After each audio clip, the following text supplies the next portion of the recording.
Praise the lord.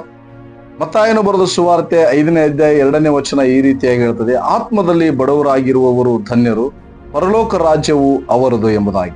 ಆತ್ಮದಲ್ಲಿ ಬಡವರಾಗಿರುವವರು ಎಂಬುದಾಗಿ ನಾವು ನೋಡುವುದಾದರೆ, ನಾವು ತಗ್ಗಿಸಲ್ಪಟ್ಟವರಾಗಿ, ದೀನ ಸ್ವಭಾವದವರಾಗಿ, ಸಾತ್ವಿಕತೆ ಉಳ್ಳವರಾಗಿ, ಕ್ರಿಸ್ತ ಯೇಸುವಿನ ನೊಗವನ್ನು ಹೊತ್ತುಕೊಂಡವರಾಗಿ ಪ್ರತಿನಿತ್ಯಲು ಜೀವಿಸುವಂತ ಒಂದು ಸದ್ಭಕ್ತರಾಗಬೇಕು ಪ್ರಿಯರೇ.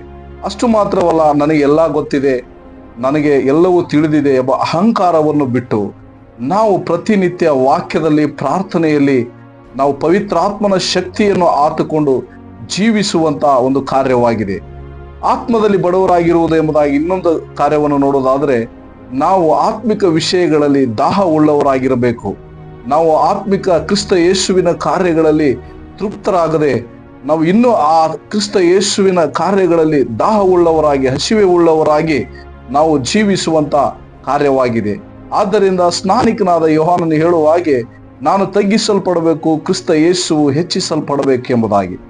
ನಾವು ಅಪೊಸ್ತಲನಾದ ಭಕ್ತನು ಹೇಳುವ ಹಾಗೆ, ಇನ್ನು ಜೀವಿಸುವನು ನಾನಲ್ಲ, ಕ್ರಿಸ್ತ ಯೇಸು ನನ್ನಲ್ಲಿ ಜೀವಿಸುತ್ತಾನೆ ಎಂಬ ಒಂದು ಆ ವಾಕ್ಯದ ಪ್ರಕಾರವಾಗಿ ನಾವು ಜೀವಿಸುವಂತ ವ್ಯಕ್ತಿಗಳಾಗಿರಬೇಕು.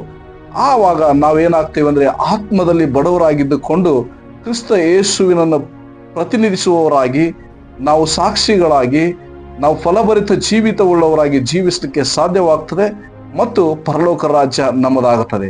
ಈ ವಾಕ್ಯದ ಮೂಲಕ ದೇವರು ಆಶೀರ್ವಾದ ಮಾಡಲಿ. Thank you. God bless you.